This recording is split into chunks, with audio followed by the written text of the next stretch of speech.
Hello everyone, and welcome back. I hope you're having a gentle day wherever you are.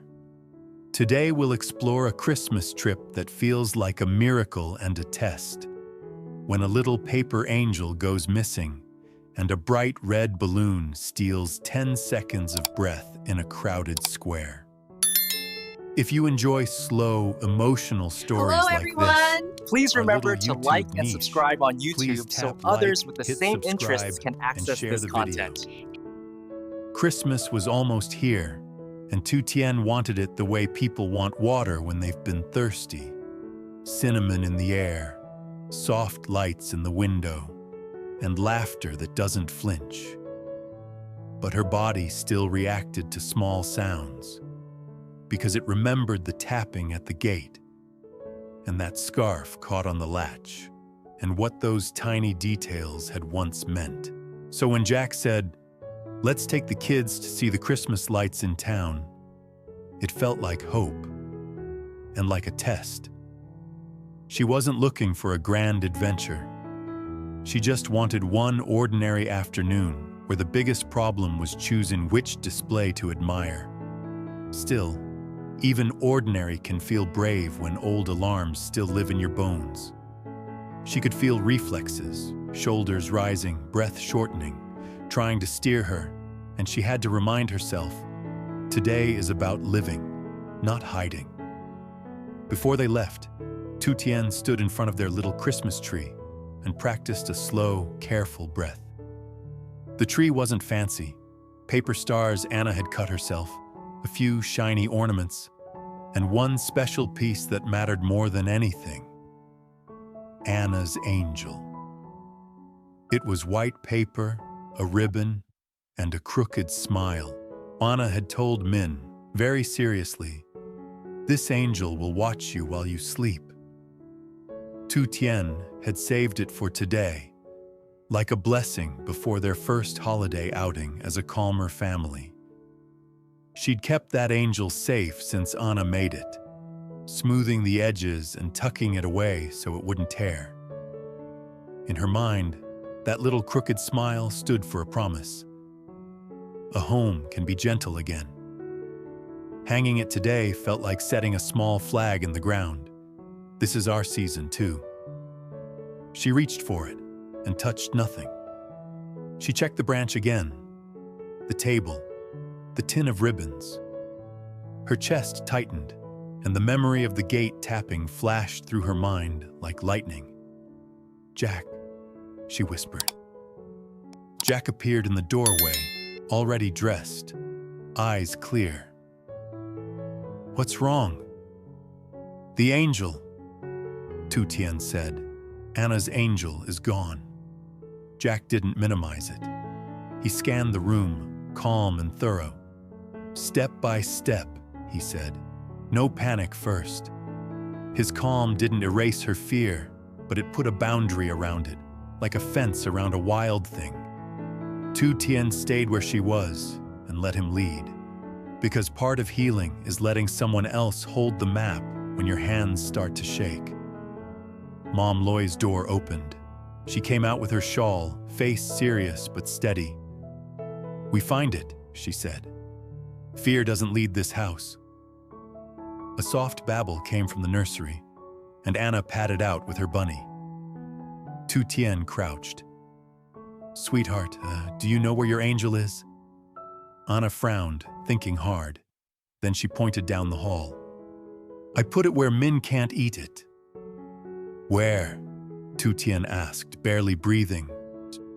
"On Min," Anna said, proud. They hurried to the nursery. Min stood at the crib rail, wobbling and grinning. And right there, crumpled but safe, was the angel ornament tucked into the pocket of his pajama top. It was such a small ornament, and yet it carried a whole morning's worth of meaning.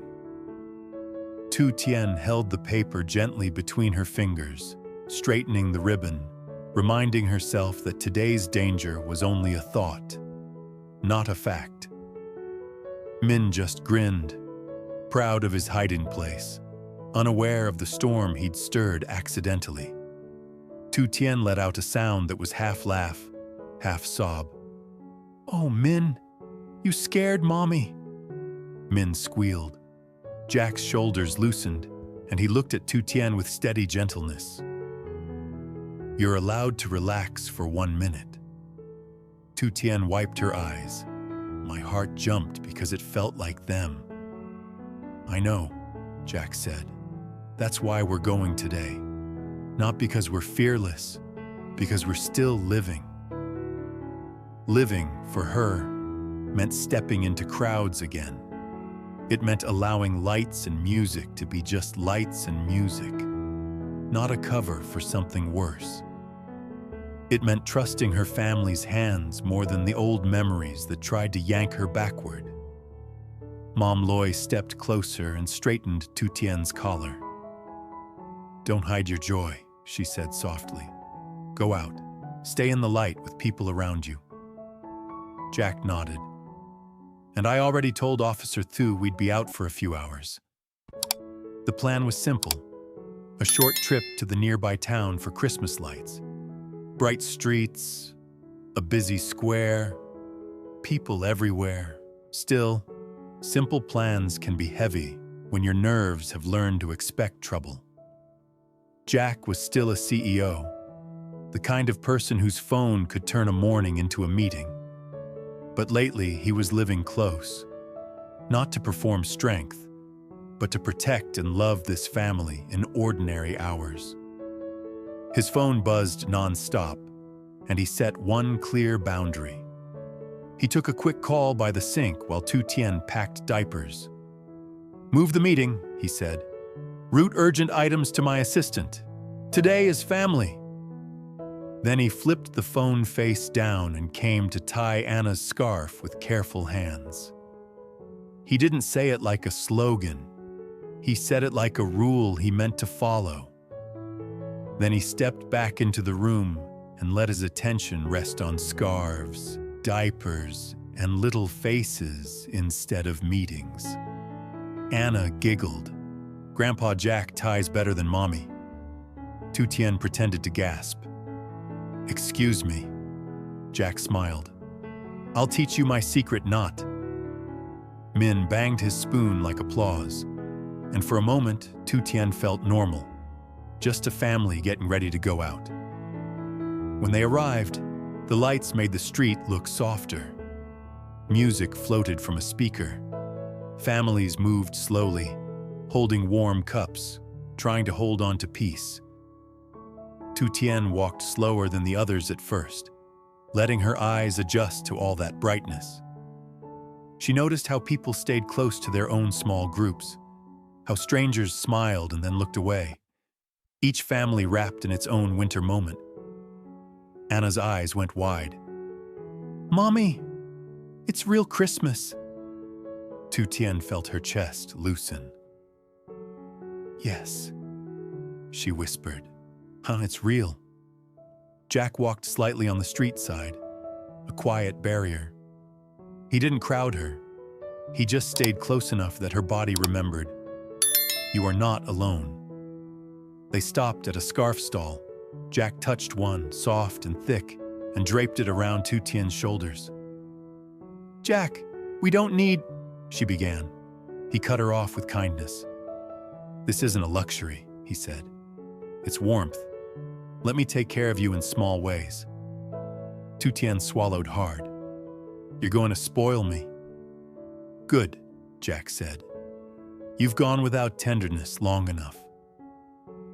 Tu Tien looked down at the scarf, fingers trembling. "Last year," she admitted, "I didn't think I'd ever wear something pretty just because I'm allowed." "You don't have to disappear anymore," Jack said. "You can be seen. You can be cared for." She didn't answer right away. Gratitude came with grief attached. The grief of all the times she hadn't felt safe enough to accept kindness.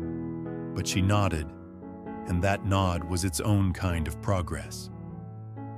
In the town square stood a big tree of lights, and beside it, a wish tree board with paper tags. Hopes written by strangers. Jack nodded toward it. Want to write one? Tu Tien hesitated. I don't know what to wish for anymore. It wasn't that she didn't want good things. It was that she'd learned to keep her wishes small, like candle flames in a drafty room. Jack, pressing that pen into her hand, reminded her that small wishes still count, just for now. Jack pulled out a pen and pressed it into her hand. And then we write something simple. A volunteer gave them 3 blank tags. Anna grabbed one. Jack took one. Tu Tien held the last, staring at the blank space. Anna wrote first, big and uneven, then held it up. I wish Mommy smiles more. Tu Tien's throat tightened. She kissed Anna's hair. I'll try, she whispered. Tu Tien wrote, I wish our nights stay peaceful. Jack turned his tag so only Tu Tien could see. I wish this house stays a home. Tu Tien blinked fast. You mean that? She said. I do, Jack said. They hung the tags together. Jack lifted Anna so she could reach. Min clapped at the fluttering papers like he understood wishes were something you put into the air. As they tied the tags onto the board, Tu Tien watched them flutter and felt her shoulders drop. Anna's blocky letters were a child's truth. Her own wish was quiet, almost shy. And Jack's, this house stays a home, sat beside hers like a promise made out loud, not just hoped for. Min clapped as if approving every word. For a while, the day was purely sweet. Min clapped at the lights. Anna pointed at every sparkle. Tu Tien caught herself smiling without checking for shadows first. And then it happened, fast enough to steal her breath. A bright red balloon bobbed above the crowd near a vendor. Anna's eyes locked onto it.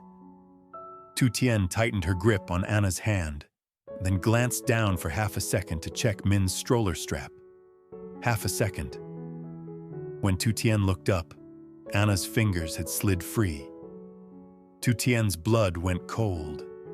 The square blurred. Old hospital memories rushed in. Alarms, rushing feet. That feeling that one mistake can take everything. Anna, Tu Tien called, voice cracking.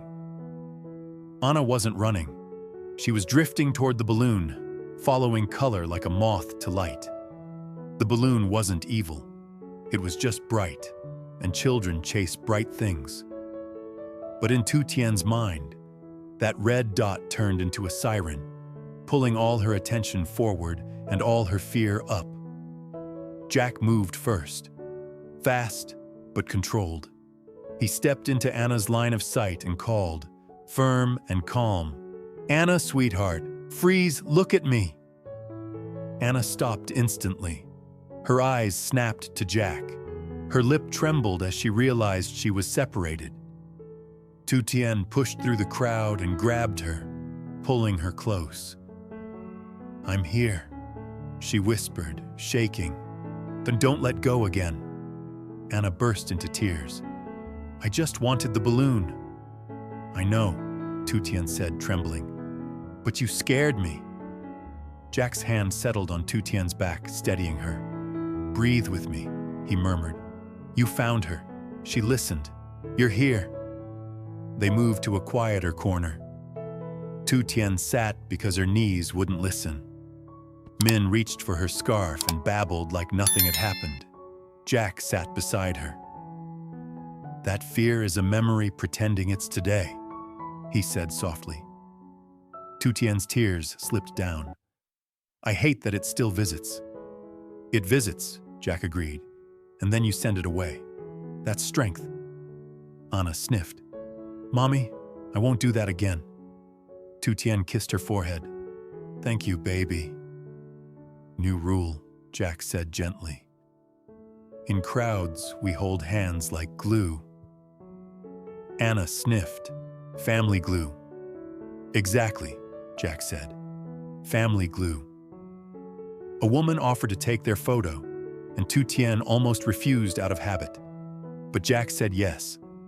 They stood together, Jack's arm around Tu Tien holding Min, Anna tucked close.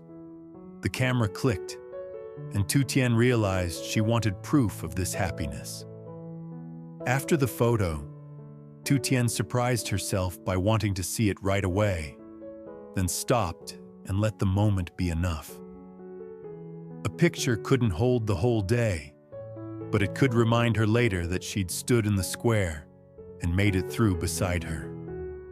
On the drive, streetlights blurred softly as the children slept. The ride home was quiet. Anna fell asleep. Min dozed with the angel ornament clutched in his fist. When they got home, the house looked peaceful. Cameras blinked green. The gate was locked. Mom Loy had left warm soup and a note. Eat. Rest. Joy is also medicine. Mom Loy's note sounded like a gentle scolding and a blessing at the same time. Tu Tien felt seen by those few words. The way you feel seen when someone remembers what you forget to do for yourself. Tu Tien smiled until she saw a small silver bell on the table and felt her stomach tighten again. Jack didn't touch it barehanded. He searched for a note. For your tree. Not fear, just a signal. Patrols are here tonight. Tu Tien exhaled so hard she almost laughed. It's Officer Thu. Jack's shoulders lowered. Good, he said quietly. Mom Loy appeared then. She read Officer Thu's note, nodded once and set down a small plate of cookies she'd saved for them. See, she said softly. Not every message is a threat. Some are protection. Just a signal. Patrols are here tonight. The words didn't erase the past, but they changed the shape of the present. They turned the idea of a bell into something that guarded them instead of threatening them. Anna, half asleep, patted in and rubbed her eyes. Is it the scary bell? Tu Tien knelt and turned the bell so Anna could see the note. Not scary, she whispered. This one means the officers are nearby. Anna exhaled like she'd been holding her breath all day. Then my angel can rest, she said, and pulled the crumpled ornament from Min's fist. Carefully, so carefully, she hung it on the center branch. Well, watch us, okay?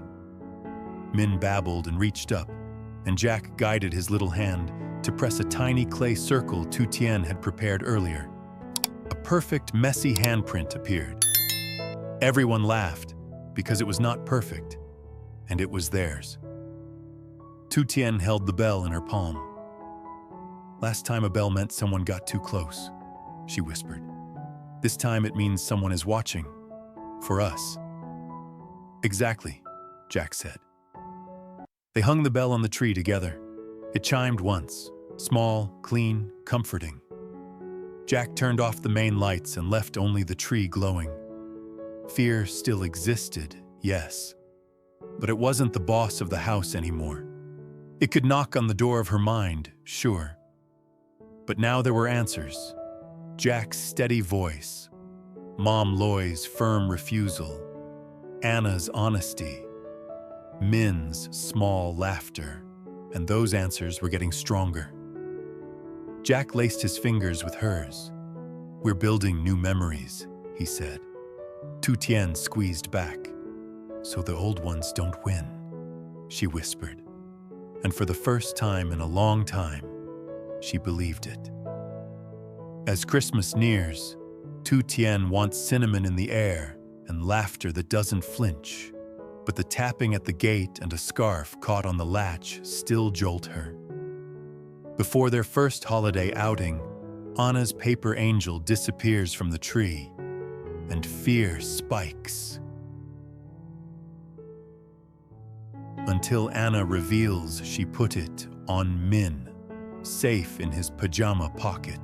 In town, Jack stays at Tu Tien's side, postpones work, buys her a scarf, and the family writes wishes on the wish tree. A bright red balloon lures Anna. In half a second, her hand slips free, but Jack calls freeze, and Tu Tien gathers her back. Back home, soup and cookies quietly wait, and a silver bell arrives with Officer Thu's note. Not fear, just patrols tonight. They hang the angel, a messy handprint, and the bell on the glowing tree.